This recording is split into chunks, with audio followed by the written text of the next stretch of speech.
right, all right. Thank you. Thank you all for coming. There are a good audience here, over 25 people already. Um, and as director of the Humanities Center, I like to have linguists present because linguistics is the quintessential humanistic discipline. We use language to express ourselves and to talk about the various things. It is through language that we discover our humanity and share our ideas. And linguists who study language in various forms, its inherent properties and its use among people are important scholars for our society. So every time I see a linguist volunteer for the brown bag, I am delighted. So, and I'm happy to welcome Professor Haiyong to give his talk. I'll give him a very brief introduction because I want to leave time for him to give his interesting paper. He is a professor of Chinese linguistics in the CMLSC department here at Wayne, and he's also director of the linguistics program. He is also the coordinator of the Chinese program at Wayne, and his research interests are various. He's interested in Chinese syntax, acquisition, and pedagogy. In terms of Chinese syntax, he has published on the properties of Chinese nouns, for example, on inalienable possession, classifiers, or object drop, and bare nouns, as well as how they are learned by children and adults. He's also published on properties of Chinese negation, for example, expletive negation, and A not A questions, and the role of negation in counterfactuality information. He's also published on the word order change and the adjective intensification in Chinese. As a language teacher of Chinese, he has done research on nonverbal communication in a Chinese classroom and how to teach writing to second generation immigrant or heritage Chinese learners. His recent publications have appeared in Journal of Chinese Linguistics, International Journal of Chinese Linguistics, Language and Linguistics, and he has presented several of his research topics at the Humanities Center Brombach series, for which I am glad. And I think he also served as a resident scholar at some point in the past for the Humanities Center.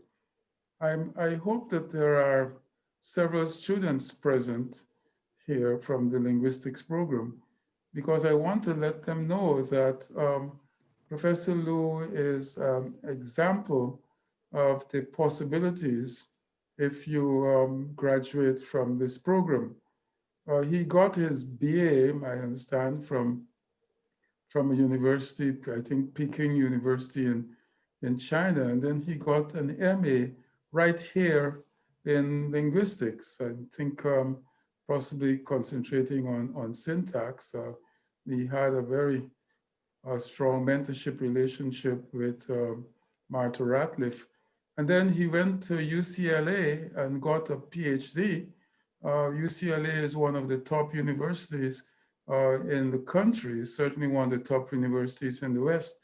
And he earned a PhD. He had to have done very well in our linguistics program here to be admitted there. And then he came back here at Wayne State University, and in short order moved up the ranks, and now he is a full professor at Wayne in the CMLLC department, and also director of the Humanities Center. So, sorry, director. Please don't take my job quite yet. Take everything else. Director of the of the linguistics program. So you see the possibilities. If you work hard and graduate with good grades from Wayne State University, you have excellent professors, some of them world-renowned. And so I hope you'll take note of that. So today his talk will be on the opposite of many is not few. So without further ado, I give the podium over to Professor Haiyong. Okay. Thank you very much, Walter. It's always very nice for you to give a very a good introduction. And it's always my pleasure to present my works at the Humana Center. And this is the first time I've ever done this over the internet. I feel a little nervous. I hope everything will go smoothly. And it's so glad that we have 32 people. Yes. And I know there are people, Shannon from Cameroon, and I know we have a Harold from California. All right. Also, my nephew from Vancouver. I'm so glad. It's very flattering.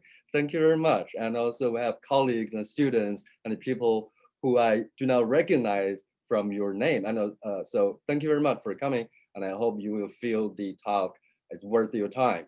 And also, I'm also right in the middle of Midtown Detroit, and it's a very good day. So I hope you will enjoy the talk and the signals from Wayne State campus in the Midtown Detroit. Okay, good. So I will start. I will share my screen with you so you will see the handout.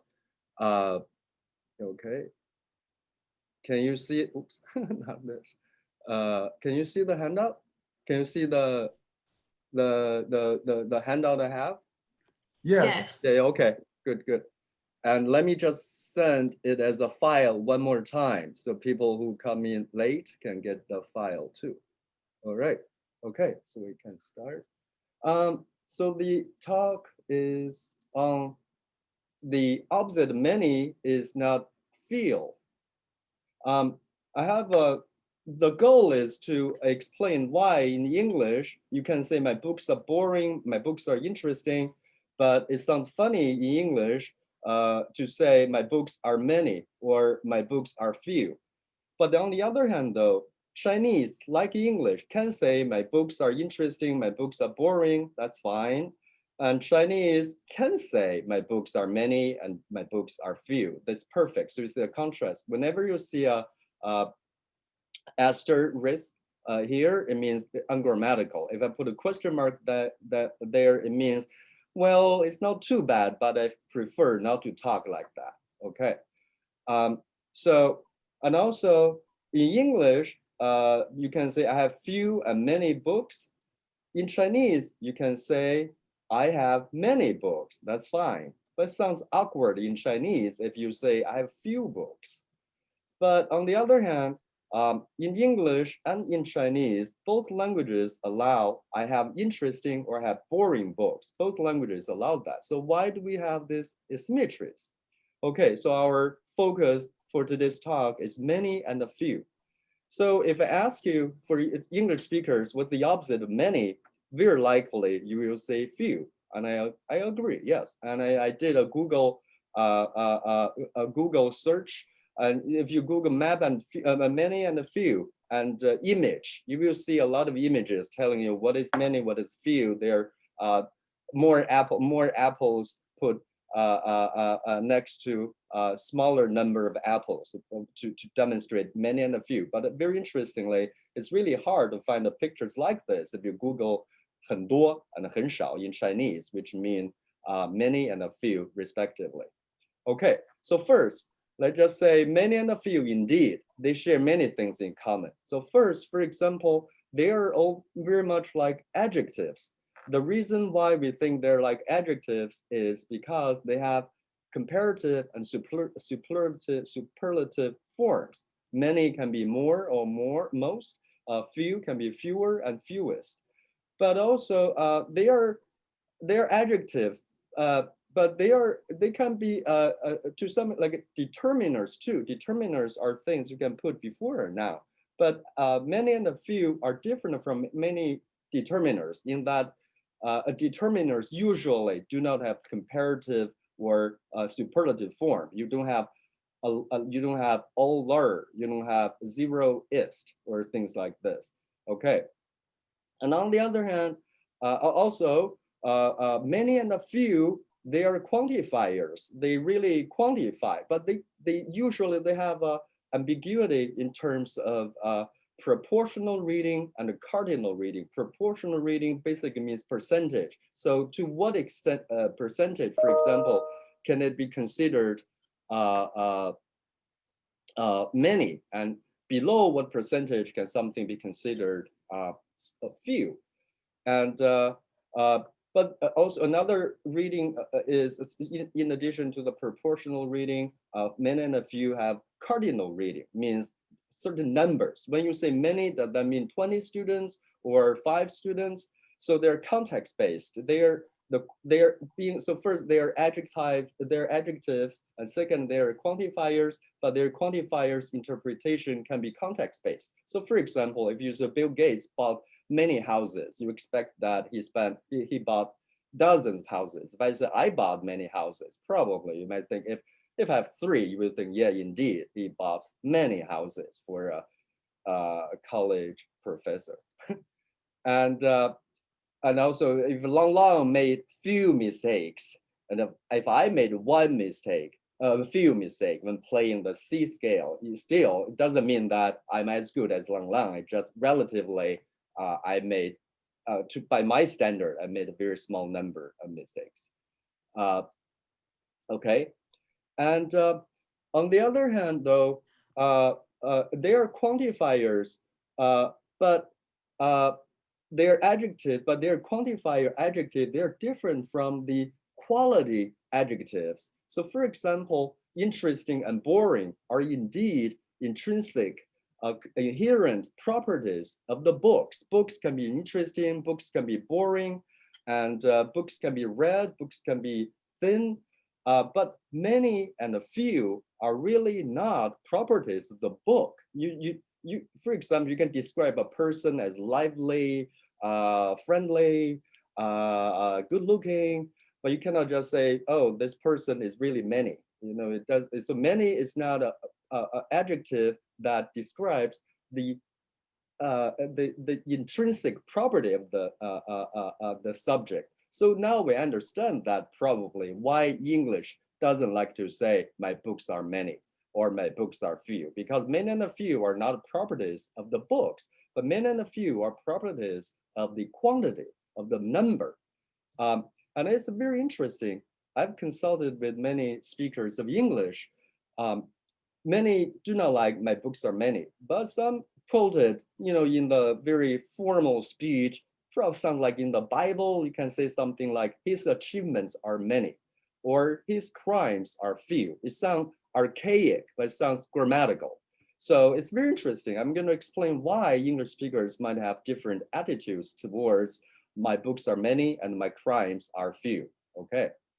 So now I think I have very easily, I have put away, I have explained away why English doesn't like to say my books are many, because many is really not about books. Many is about the quantity, the aggregates, the collection of books. But on the other hand, though, Chinese can say that. We'll see that Chinese, well, why doesn't the same restriction apply to Chinese nouns? Okay. And so in English, quality adjectives like interest and boring can appear before the noun, nouns. I have interesting and boring books, or as a predicate. A predicate is something like in English, a verb. A verb is a predicate. So my books are boring, my books are interesting. That's fine.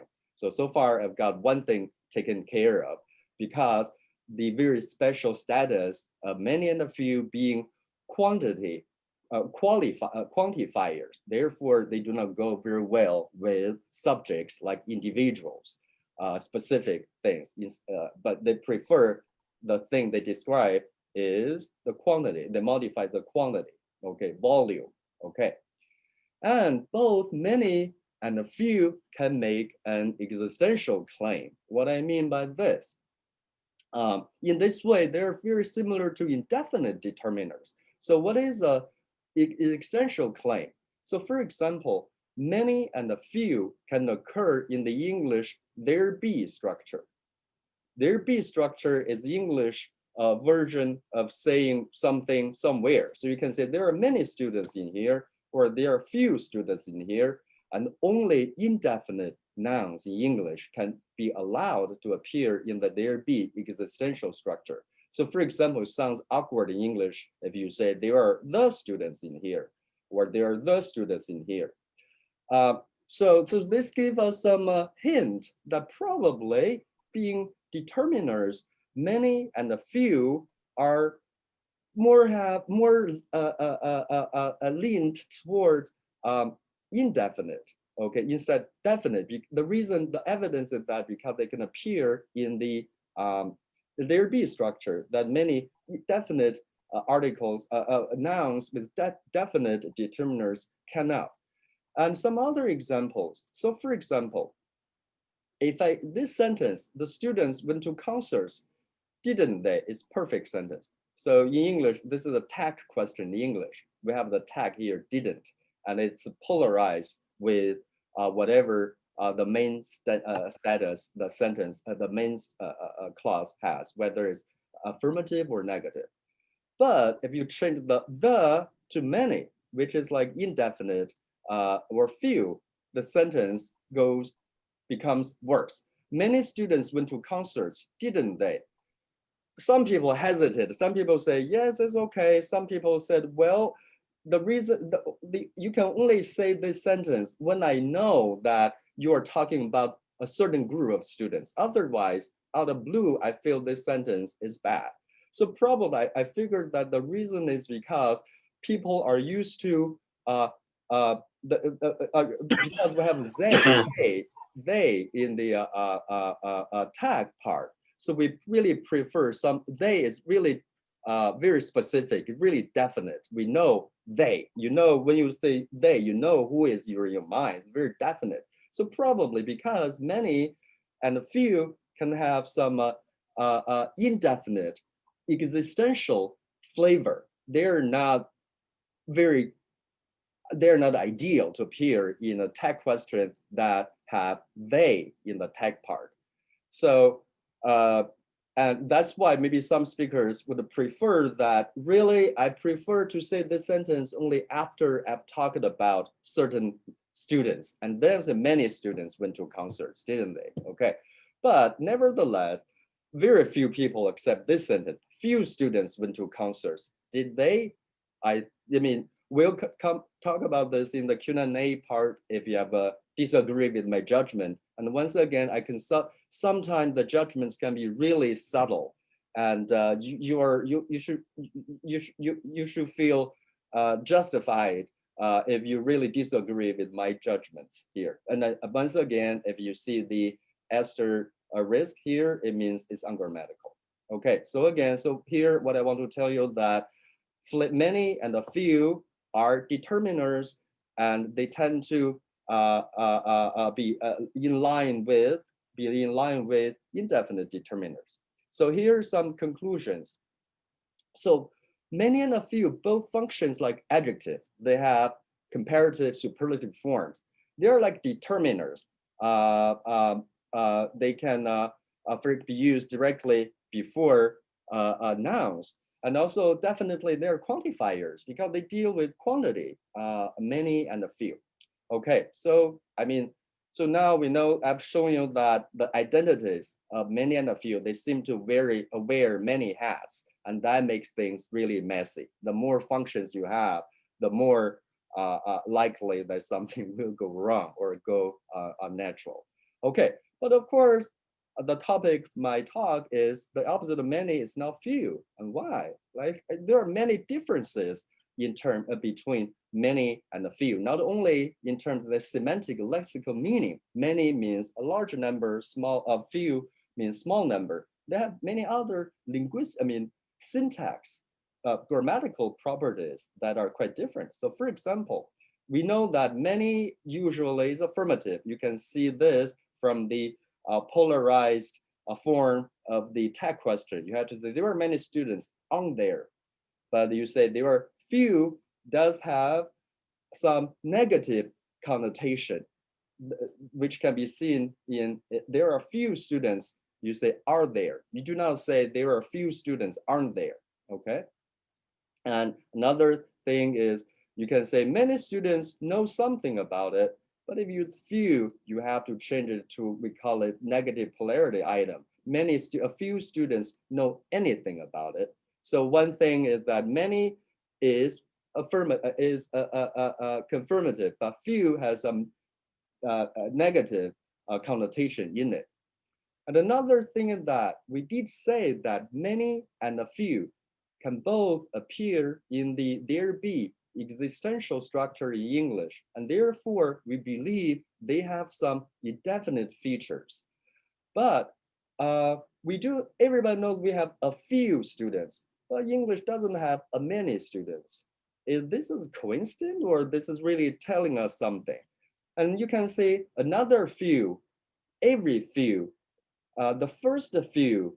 By English, you cannot say another many, every many, the first many. They sound awkward. So what does this tell us? It looks like a few can go in harmony with the indefinite article but many seems to be really reluctant to go with the indefinite article Is this a coincidence? Is this an accident? Or there's be reason behind? We'll see. Okay, so again, you can say many years ago, but you can say many years ago, but you cannot say not a few years ago if you just believe that few really means not many. So many years ago seems to be something more, a little more definite. When you say many years ago, if I ask you how many, you can tell me kind of, but not few years ago. I don't know. It's you prefer not to say things like that. You are hiding the information. You can easily tell people how many. Okay, so again, so many seems to be against indefinite article. Few is fine with that. And many has only positive, affirmative connotation, but few has some negative connotation. And also sometimes I think if I ask you what's the opposite of many, people will say, oh, it's a few. It's true. But if I ask you what's the opposite of few, you know, there are different answers. Not everyone will say it's many. So many doesn't mean not few. Many sometimes can mean a lot. You know, tell me what many means. I think very likely people will say it means a lot. I think not everyone will say many means not few. Okay, so there seems to be a imbalance in terms of who is whose antonym. And again, this is convention in English. You say how many books do you have? You don't say how few books do you have. You seem to have some presupposition already, or believe this person doesn't like to read books. Therefore, you can ask how few books do you have? Okay, so I've talked about the similarities, the differences between many and a few. And interestingly, linguists have been talking about weak determiners and strong determiners. So let's take a look at the scale of from 0 to all universal. Let's just call all universal. So few, I think when I say few, this is where I have in mind. Few is somewhere to the right of 0, but not too much. It's very closely to 1. 1 is singular. So probably 1 is singular, and we know that the English indefinite article "an" is derived from very likely the number 1. So probably few has some more thing to do with indefinite. And on the other hand, if you keep going, you know, 1 to 1, 2 can be considered, 1 can be considered many, 2 can be considered many, depending on the context. 3, 100, 3 billion, so many. And then until you reach all, means everything. Usually all must be definite. So for example, in English, you say many of the students, many of with this part whole relationship, many of the students, you choose to use the definite article the to indicate the whole group of students. 10 of those students, and those are definite. So we can see the tendency of quantifiers, determiners moving from indefinite one or to definite, which is all, so universal. And um, so also zero or one is definitely non-universal, and they tend to be. We said that also there seems to be a existential threshold. When you say few, for example, which is on the lower end of the scale, very close to the end of the weak quantified determiner. When you say few, it means the existence of something barely passes the threshold of being existential, being there. So few is very close to existential threshold, indefinite, but many should be more to the right of few, we all agree. So that also means many is a little bit closer to the universal, all, the, okay? So strong classifiers, weak classifiers, and indeed, usually many and a few are both identified as weak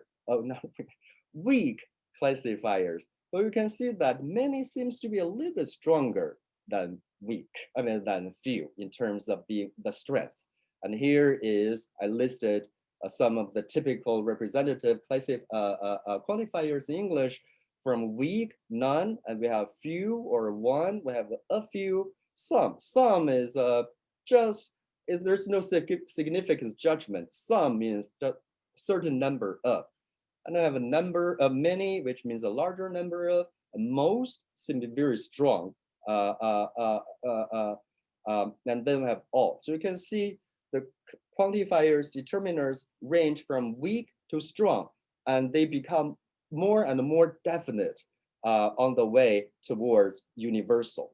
Okay, but on the other hand, I have to tell you that I try to read as much literature on the classification of weak quantifiers and strong quantifiers, but linguists disagree with one another. There are many different classifications, but the bottom line is that all is strong, few and many are weak, but there are many other disagreements among linguists. So we will see what causes linguists to disagree with one another in terms of the strength of the determiner or the quantifier. And this, I've talked about this already. When we talk about, English has a very interesting structure, A of B. B is a whole. A is a part of it, or whole of it. But the whole part is always definite or specific. And the part can be indefinite. You can say a student of the whole class, or 5 students of the whole class, or you can say these 5 students of the whole class. You have a choice being indefinite or definite when you are in the part. But once you reach the whole part, you have to be definite or specific. And so my conclusion, the many seems to be closer to definiteness, and the few is closer to indefiniteness. Okay. So I hope you are with me. This is what I've been trying to reach. The many, although many and a few are both indefinite, but many is a little bit closer to definiteness on this scale. Okay. And some other bigger claim that's not related to the talk I'm giving, but just something if you're interested and you can think more about it. So many more, I think, are like measure words. They do not distinguish objects like English, 1 pound of, 3 boxes of. So really, you can say 3 boxes of peaches, 3 boxes of chairs, 3 boxes of books, 3 boxes, everything. And also, there are different, probably quality adjectives like interesting, boring, big, red, are more like classifiers, like English, a piece of cake, a pride of lions. They're more specifically designed to certain nouns. You cannot use them. You cannot say a pride of students or a herd of school teachers. So they are more fixed. And also another thing I want to make a connection is that we have seen that whole universal seems to be really definite.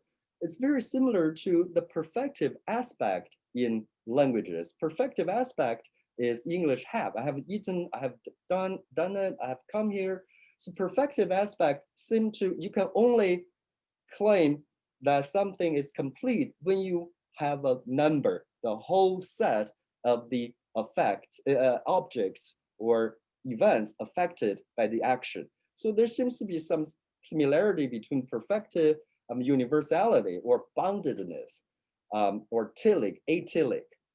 And also, I want to say that every noun in every language that is being said must have some referentiality. Whenever you say a noun, I have to know whether it's definite, indefinite, or something generic. Generic is like pandas eat bamboo, so it has to be the whole kind. Like every verb must have time reference. You cannot say a verb in English without a specific time reference, past, future, present, or it's a demand, which means you have to do it now, or yeah, or counterfactual means in another world. So there's a time reference. And you have also, now I can tell you that in Chinese, many and a few are, many is 很多, few is 很少, 很 means a very. So in Chinese, you just cannot say many, you have to say very many or very few. So Chinese has a really stringent rule. In Chinese, no adjective can appear without a clear degree marker. So 很 is the obligatory degree marker in order to make an active function in this language. Okay, and I'll go very quickly about the differences between few and a few, because very often people will bring up that, well, so probably a few might be a better candidate for the antonym for many, not few. So, and I'll explain to you why I focus on few instead of a few. So for example, first, few very much means not many. If I have few friends in Detroit, you know that probably I don't have any. Very pathetic person. I don't have any friends almost like in Detroit. But if you say I have a few friends in Detroit, it doesn't mean necessarily that I have a smaller number of friends. It doesn't have some friends in Detroit. I mean, I'm not saying the number is small, but you can only get the pathetic friendless reading if I have only a few friends in Detroit, or I only have a few friends in Detroit. So there's something different between a few and a few.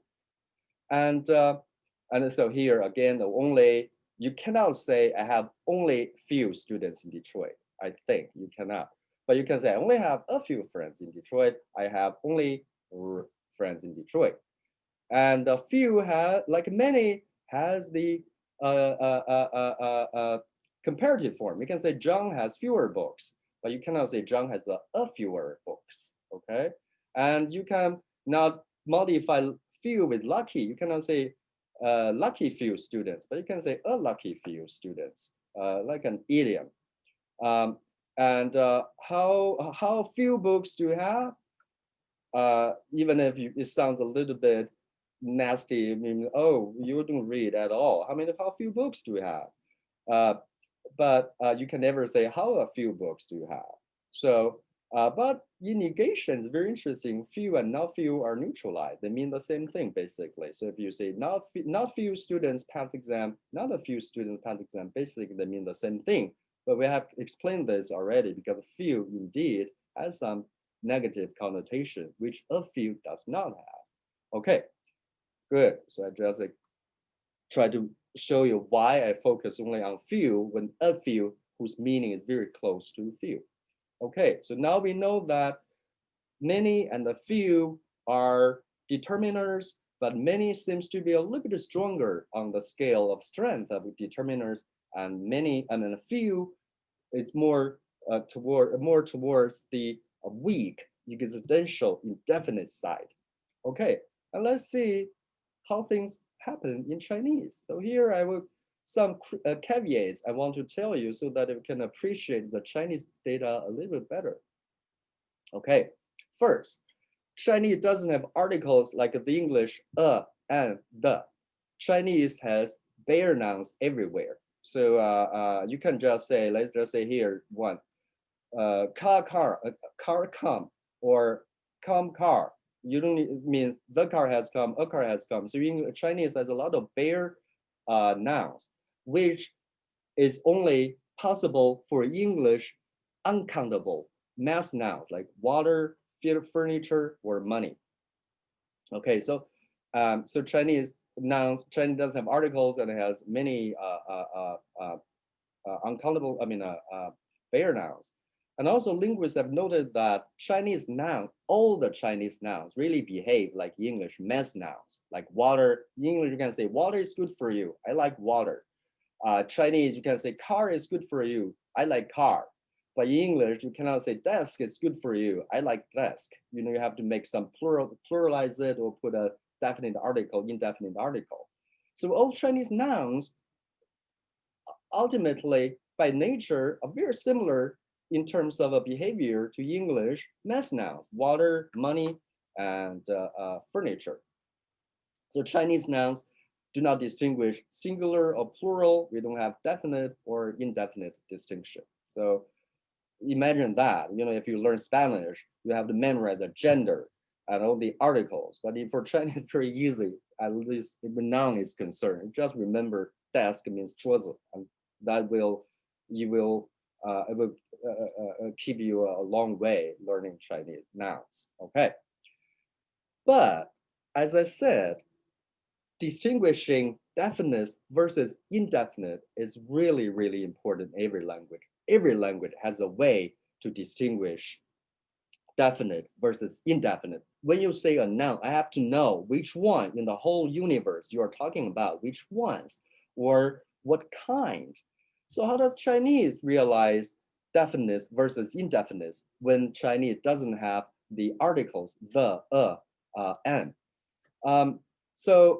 Chinese uses word order. Okay. Chinese uses word order. What I mean? So for example, in Chinese, Chinese has a very interesting rule. In Chinese, if a noun comes before the verb, it has definite interpretation. When you say car come is a verb. And you have a car before the verb, it means the car has come. But if you put car after the noun, come car, it means a car has come. So Chinese uses word order to talk about to distinguish definiteness versus indefiniteness. So for example, in Chinese, if you say three classifier, every Chinese noun has to have a classifiers. Don't worry about that. It just I have to put it there. So three classifier car all come means all the three cars have come because the car comes before the main verb come. Therefore, it means the three cars.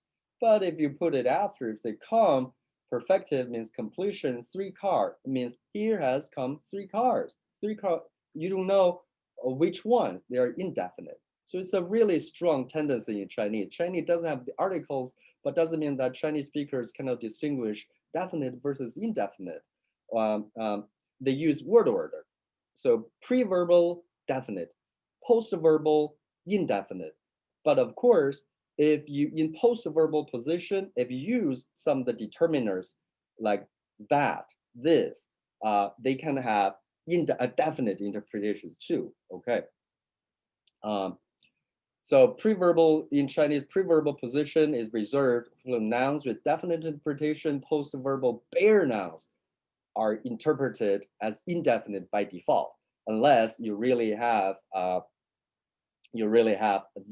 attached. So this is something called the existential closure. It's very well known to linguists. Means post-verbal position nouns tend to be indefinite, and this phenomenon has been discovered in some Afro-Asiatic languages spoken in Chad, and also in Finno-Ugric languages, including a language studied by our assistant professor in linguistics, Peter. Peter studies one of the languages, Tundra. I don't quite remember the name, but I've noticed that they have literature on existential structure. I think English has only not many. I think English you can say by bus. You can say I went to school by bus. This is not necessarily post-verbal, but post-preposition. So you don't need to make any modification to bus. You can just say by bus. But in English, you can never say bus is good. I love bus. But you can say when it comes talk about instrumental, you can say by bus in English. I think that's close to the thing English can have in terms of having existential closure. Post-verbal nouns tend to be when everything else being equal, indefinite. Unless, of course, you can have, so for example, in Chinese, you can put this, his, Zhangsan, a person's name, or Zhangsan's after the verb. It has definite interpretation. But if without anything like this, when we have just a bare noun, it's indefinite. Okay. And again, so the problem is, how do Chinese speakers express an indefinite noun before the verb? What if, for example, a student comes to see the professor? Does that mean the Chinese speakers really have no way of telling you, a student has come here to see you? I just cannot say it because your language doesn't allow you to have indefinite nouns before the verb. And Chinese has a way to do that. So Chinese put 有, which means to have, before the verb. Let me show you here, 1 E.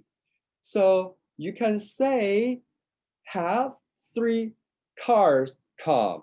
So now I have 2 verbs theoretically in this sentence. One is the main verb come, another is the verb to have. So literally means have student. There are 3 students who have come here to see you. So by inserting 有 before an indefinite noun in Chinese, you allow an indefinite noun to appear pre-verbally. And so 有 is, I have money, literally 有 means have. Another 有 is the Chinese equivalent of the English there be structure. So in English, if you say there are students in the classroom, Chinese will say classroom has students. So 有 has 2 functions, possession and existential there be structure. Okay, and another interesting rule about Chinese quantifier 都, which means all. Anything that is modified by quantifier 都 has to appear to the left of 都, which means anything that is modified by 都 must be pre-verbal. If it's to the left of 都, also it means to the left of the verb. To the left of the verb means pre-verbal. Any noun that is pre-verbal must be definite. So that also means interesting. We talked about this already. Universal seems to be involved with definite things, but in Chinese too, it's really extreme. Anything that is modified by the determiner, quantifier 都 have to be definite because it has to be pre-verbal.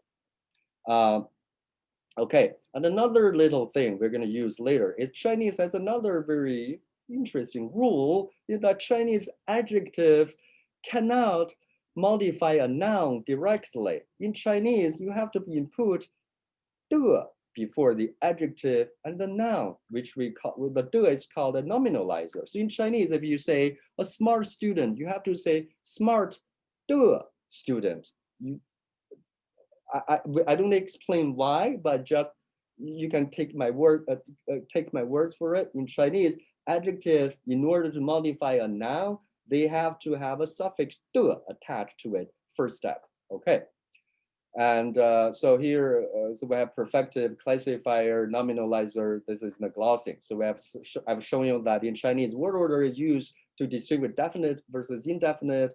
And in order to put an indefinite noun before a verb, you have to put before the indefinite noun, the verb 有, in order to make it indefinite noun come before the verb pre-verbally. And 有 is both means have and also there be, like in English.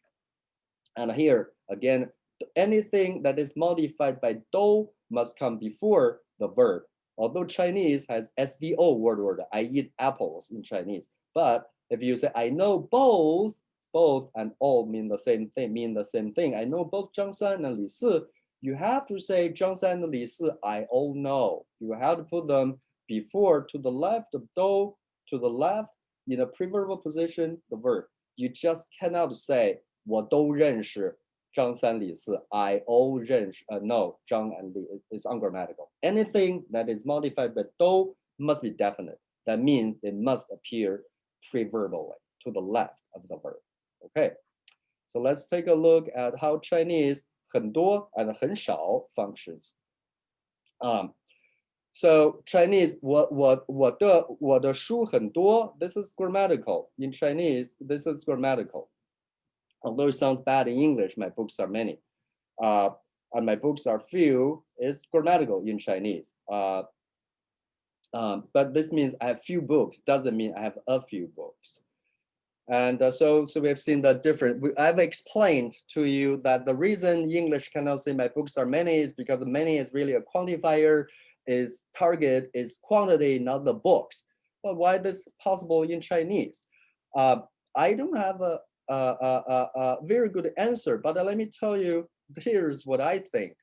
First, Chinese have bare nouns. So really they're different. I think really bare nouns are like English mass nouns. So their quantity, volume has a more significant role in terms of semantics of the noun. So probably Chinese nouns are not so strict with whether they're being talked about in terms of quality or in terms of quantity. They're bare noun, they're mass nouns. Therefore, probably they allow many and a few in the predicate position to talk about the thing, less strict or less rigid than English.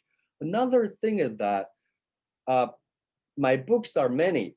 My books is the subject. So in English, many can never have subjects, or few can never have the subjects like my books or something. But in Chinese, the funny thing is that Chinese has really loosely defined the concept of subject. What is subject is still debating.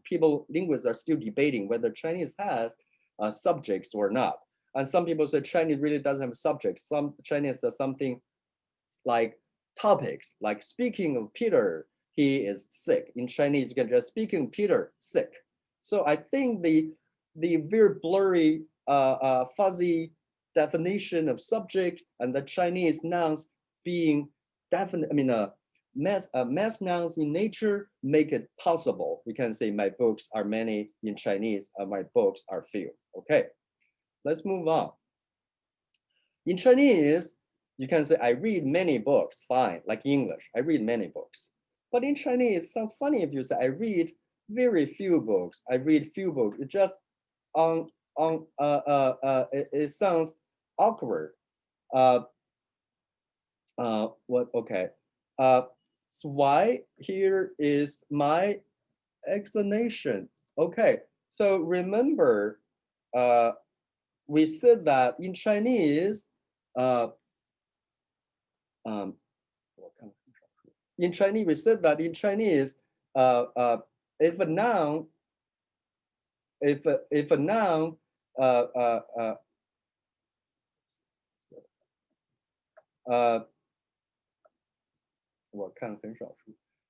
you see, in Chinese, we said that in Chinese, definite things tend to be preverbal, indefinite things tend to be postverbal. Let's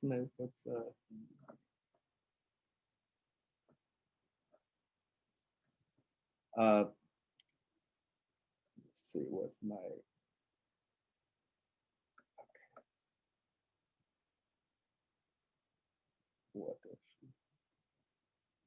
okay. I'll come back to this. I suddenly lost track of what I want to say about this. I will come back to that. Okay. So again, let's say in Chinese, number 4A, 很多的学生都喜欢他. This is a perfect sentence. Many students like him. Although in Chinese, obligatory, you cannot just say many students like him. You have to say many students all like him. You have to have all. And we said that in order to modify 都, all, it must be definite. And we did say that 很多 many compared with the 很少, few, does have definite interpretation. So probably Chinese really believe that 很多 should be related with definiteness. And therefore, in order for them to appear, they have to be modified by 都, they have to preverbal. So you see everything is related to the preverbal, postverbal, definite versus indefinite we talked about. But also in Chinese, you can also, oh, I see this one.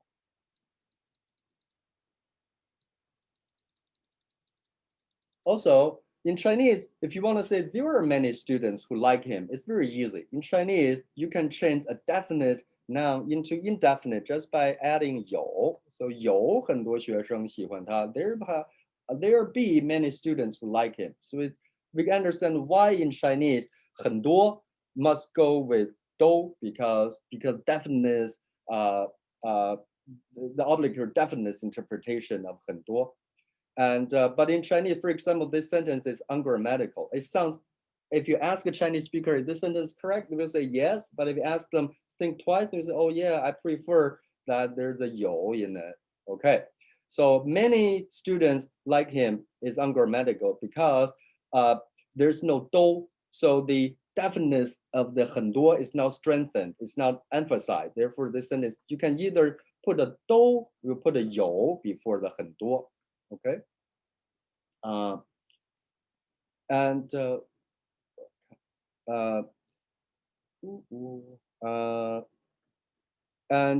another thing that in Chinese,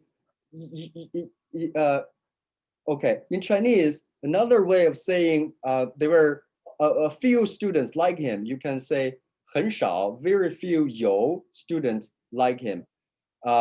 But I won't, or you can say 有很少的学生 like him. There have very few students like him. So we said that 的 is the nominalizer. 的 has to be attached to an adjective if the adjective wants to modify a noun. So we can say that probably in Chinese, 很少 is 很多 doesn't have this property. You can just say 很多 students.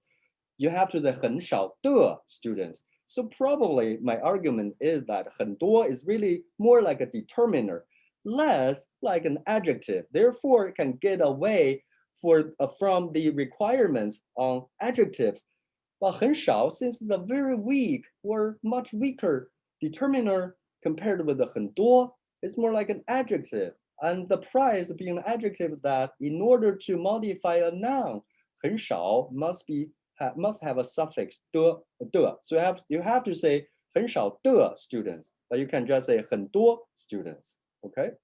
And also I argue that in Chinese, 很少有 very few. You can see from the translation of 5a, this sentence really rarely are there students who like him. So here, what I want to say is that when we have 很少, which has the same form as the 很少been talking about before, 有, instead of before a noun directly, 很少 is really another word. It means rarely. It's now the 很少 we've been talking about. Okay.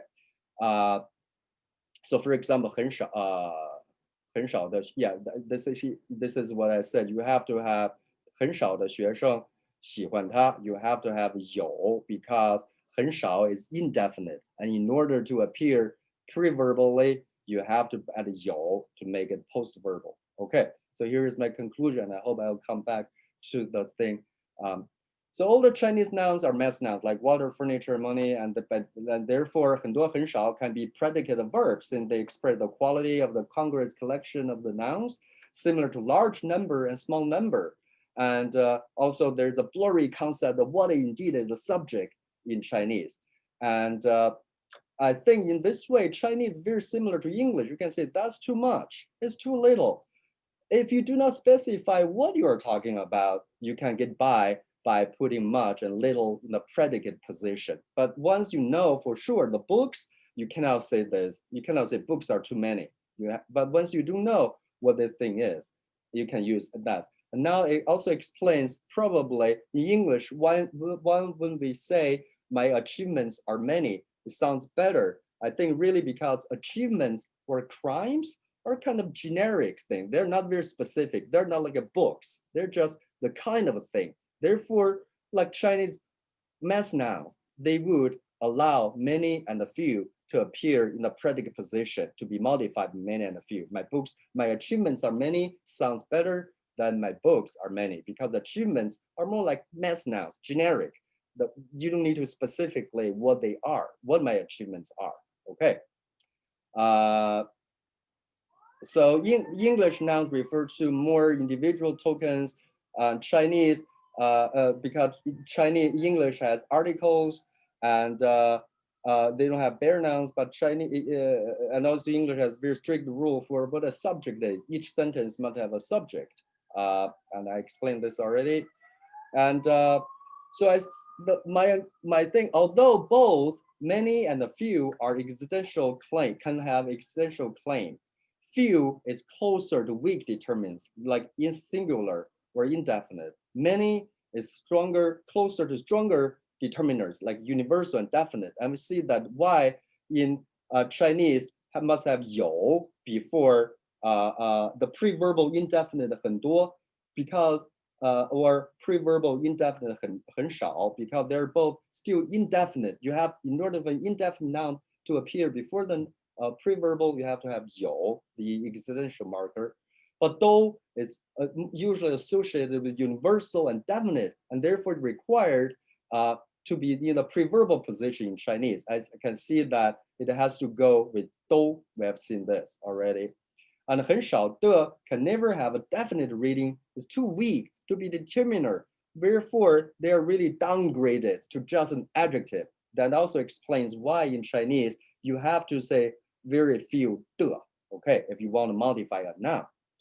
And so 很多 noun can survive with either 都 or 有. We have seen that you can either put 有 before 很多 or 都 for 很多, but 很少, in order to surface, they only has to rely on 有. Their case is more delicate.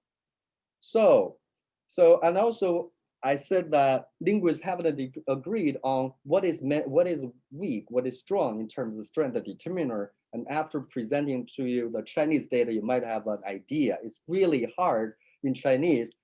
Different languages have different standards for what's strong, what is a few. And that probably gives linguists also a headache to determine what exactly is weak, what is strong, what exactly is strong. It really can be language specific, okay?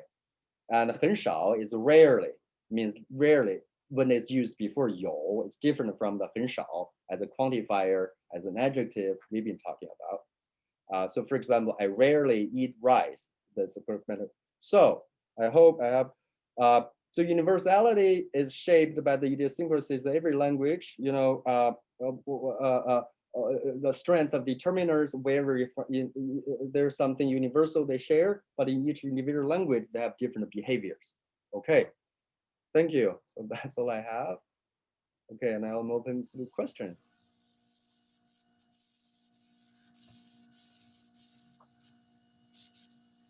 Like, okay, go ahead. Mm-hmm. Is it me? Oh, You can go. Okay, thank you, Haiyong, for your talk.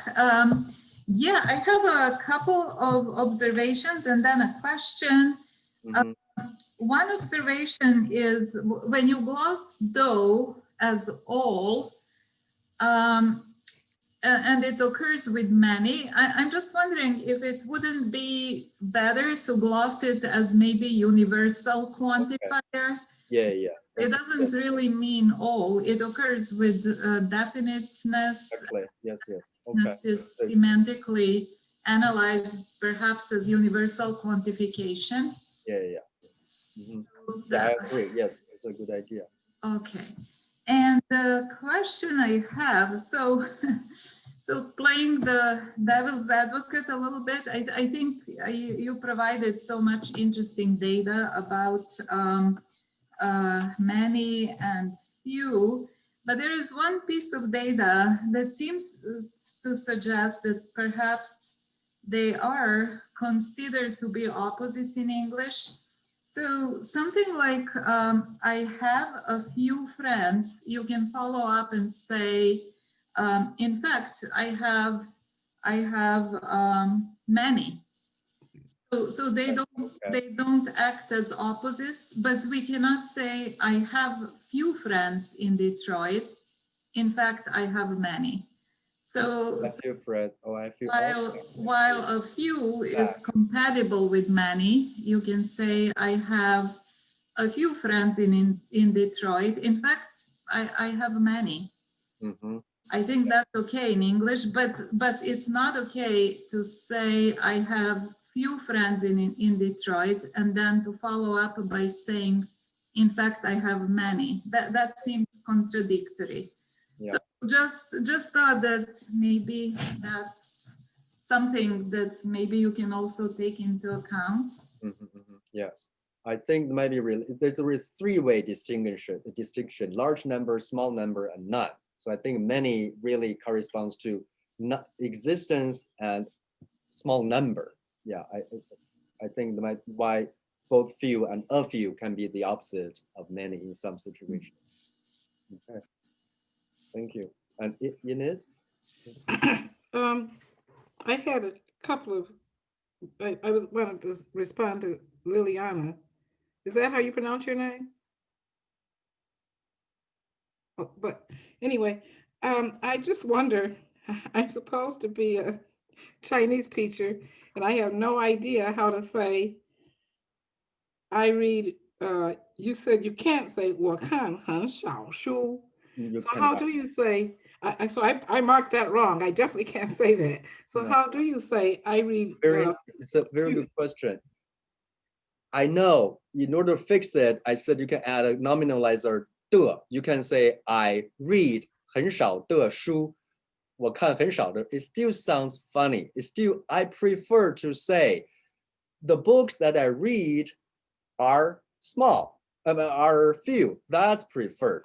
So I think because I really I don't have a very good story for this. I really think 很少 is such a weak determiner quantifier. So we just try everything to prevent it from before the noun. So instead of saying I read a few books, I will say the books that I read are few. So you put a few in the verb position instead of pre-nominal before noun adjectival position. That's just my explanation. Yeah, in Chinese you have to, in order to say the books I read are few, you have to say the books that I read are few in order to say I read few books. Yes. Oh, thank you. And then Jason had his hands up for a long time. So Jason. Sorry. I'm happy to let Enid finish if she had a follow-up question. Okay. Oh yes, I just I don't know if my English is as good as it should be, but if I say I have few friends in Detroit, the way I interpret it is I don't have very many friends in Detroit at all. Mm-hmm. So I don't know how other English speakers interpret it, but that's how it sounds to me. I almost have none friends in Detroit. Right, right. Yeah. That's all I was gonna say. Okay. Thank you, Enid. Okay. So Jason? And Haiyong, there's a distinction between saying I have few friends in Detroit and I have a few friends in Detroit. Mm-hmm. And if you say I have a few friends in Detroit, the sense is that you have several. It's not like see. Well, boy, I have a few friends in Detroit. Mm-hmm. Meaning, don't think that I don't have friends in Detroit. I have a few friends in Detroit. Certainly, I'm not lonely in Detroit. Mm-hmm. But if I say I have few friends in Detroit, it means I really don't have many friends in Detroit. So the addition of the indefinite article is a nuance there. Mm-hmm, mm-hmm. Anyway, Jason is waiting. Mm-hmm. But if you say I have quite, you have to put quite there. If you say I have quite a few friends in Detroit, that means you have many friends in Detroit. That's even more. Even more. Like kind of, I only have a few friends in Detroit. It's kind of the opposite of quite a few, only a few. Okay, so Jason? Yes, thanks again for the talk. This was a lot of fun. I was hoping to just start with a question about clarification. So if I got the first part of the talk right, then the claim about English was that many is a quantifier, but English has two different fews. It has a quantifier few and an adjective few. Is that right? Yes, I think in the literature, people have been talking about that. That's why we have a few, because Okay. it's an adjective. Yeah. Right. And then the claim about Mandarin, which it's the data point in 3 that like really shows it off, especially when you know something about duh, is that many is a quantifier, but in Mandarin, few is an adjective. And you don't have the quantifier version of many. We don't have the quantifier version of Sorry, few? of few, yes. I agree. Yeah, I tend to think so. Yeah. That's the, We only okay, have that's the big idea. rarely. We don't have few. Okay, so that's exactly what I got out of it. Okay, so that's the big claim. And then, yeah, I guess the one thing I would say is the way you're framing it is this is a function of the property of nouns as they exist in the two languages. So Shizhe Huang at Haverford, right? She's got this giant literature on like what the semantic type of nouns are and how they differ. So that's one place to go. And then I also was staring at the examples in 5, and especially 5a, and they got me super excited because what these looked like to me were instances of quantificational variability effects. And these are things like in English where you can say the students mostly left. And what you have is an adverbial mostly. But it manages to quantify over the students somehow, like in some magical way. Like the question is if that's what it does and how it does it.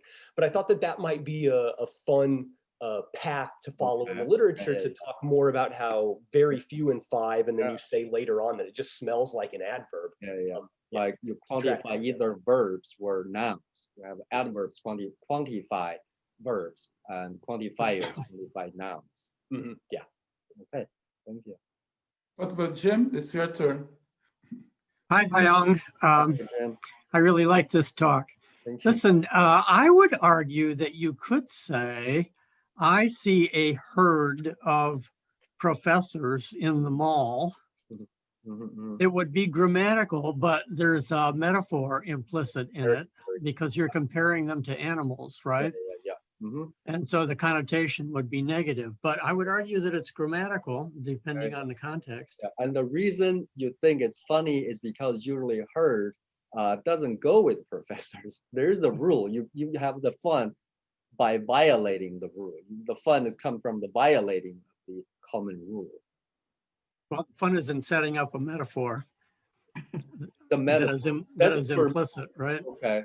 Yeah. I agree. So it's you can change the classifiers for some comic effects.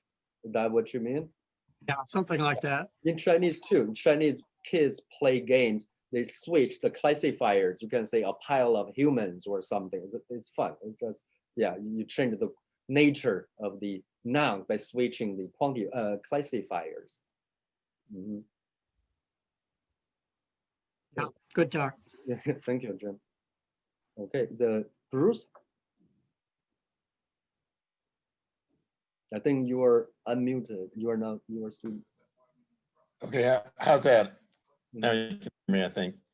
So I thought that the few and many were contraries, and so in that sense, they could consider to be opposites, like hot and cold, because true few, then not many, and if it's true many, not few. But as your little sort of chart showed, that there's some in between there, like between hot and cold, there's neither hot nor cold. Yeah. So in that sense, few and many might be considered to be opposite.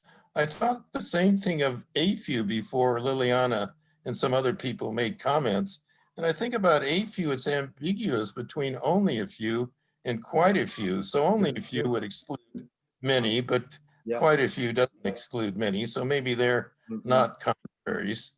So anyway, those are my comments about the English. I had a question about the Chinese. So of course, water is a mass noun, but puddles is a count noun. And so I wonder how does Chinese handle puddles? I mean, is it just by the ordering of the words in the sentence? Anyway, that's my question about Chinese. Okay. First, I think I'm talking about the distinction of definiteness versus indefiniteness only by word order, only in a sentence. I think you cannot talk about definiteness versus, I mean, puddle is count noun and water is uncount noun, but there's no judgment regarding their definiteness versus indefiniteness. Definiteness versus indefiniteness can only be seen once you put them into a sentence in an utterance. But I think just by looking at the noun tells you the kind. What is the thing? It has nothing to do which thing. So puddle and water are this kind of thing. But the water, the puddle, a puddle is definite versus indefinite. It can only be seen in a sentence, in an utterance. But if you just tell you the noun, I don't know whether it's definite or indefinite. Unless the proper nouns, like America, you know, it's the United States of America. But for common nouns, I think you have to put them into a sentence to know whether they're definite or indefinite. I see. Okay, thanks. No problem, thank you. Enid, you have one more question? You're muted, Enid. Enid, let me. If your basement floods and you say puddles are everywhere, then I guess that's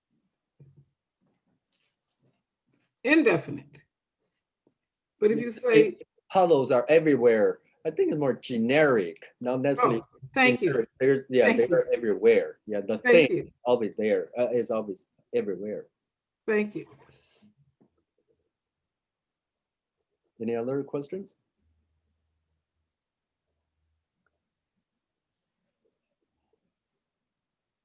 All right, are there any other questions? If not, on behalf of the Humanities Center, I just want to thank you, Professor Liu, for this amazing talk and facilitating some meaningful discussion. This is what the Humanities Center is all about. So we're always happy to have professors that can come and really give us some insight to what you do and what you're all about and what you're working on. So again, as a small token of our gratitude on behalf of the Humanities Center, we do have a couple gifts for you. We have a mask and a journal with the Humanities Center logo on it. We hope you wear it with pride.